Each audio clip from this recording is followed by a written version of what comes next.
कहीं देवराज इंद्र इसका उल्टा अर्थ न निकाल ले। देवराज की आपने भली चलाई।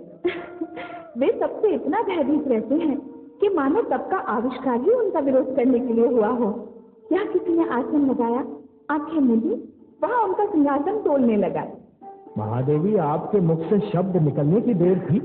वो देखें, उनका आसन डोले ना डोले, उनका निश्चय अवश्य डोलने लगा है।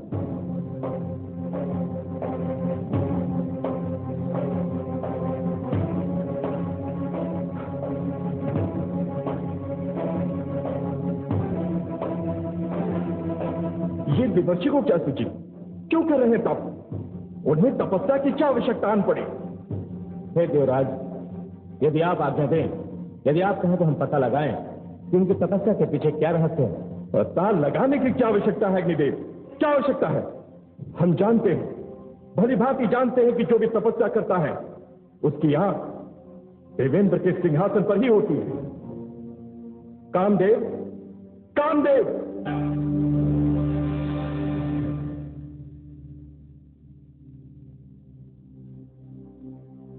मैं उपस्थित हूं देवराज। जाइए किसी भी ढंग से, स्मरण है किसी भी ढंग से देवर्षि की तपस्या में विघ्न डाल दीजिए। हम नहीं चाहते कि बात इतनी बढ़ जाए कि नियंत्रण के ही बाहर हो जाए। देवर्षि का ध्यान बटा दीजिए, उन्हें तपस्या से रोक दीजिए। जाइए। जो आज्ञा देवराज। हमारी आज्ञा का विलंब पालन हो।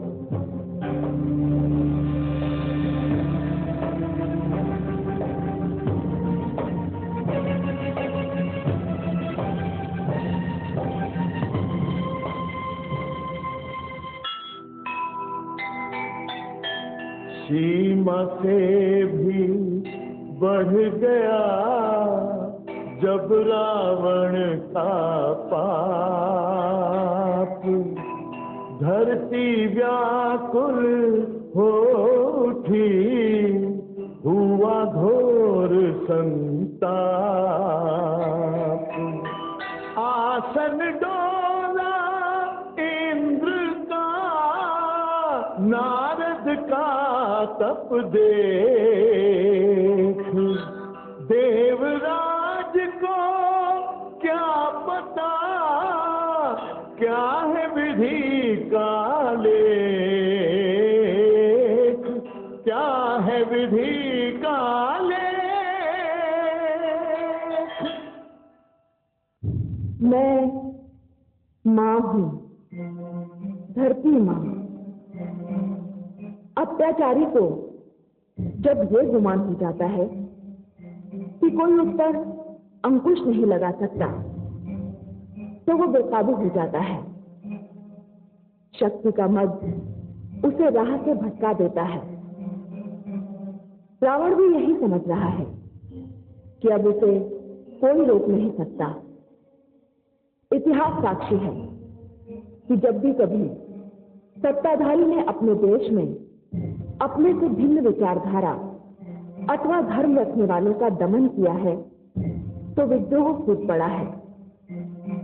अपने धर्म का पालन जितना आवश्यक है, दूसरे के धर्म का आदर भी उतना ही आवश्यक है।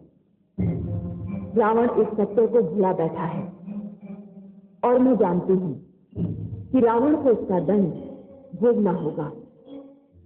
ओम नमो भगवते वासुदेवाय।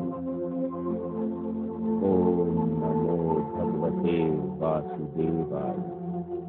ओम नमो भगवते वासुदेवाय। ओम नमो भगवते वासुदेवाय। ओम नमो भगवते वासुदेवाय।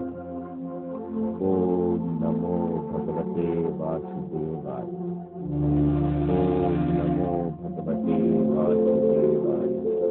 ओम नमो भगवते वासुदेवाय। ओम नमो भगवते वासुदेवाय। ओम नमो भगवते वासुदेवाय।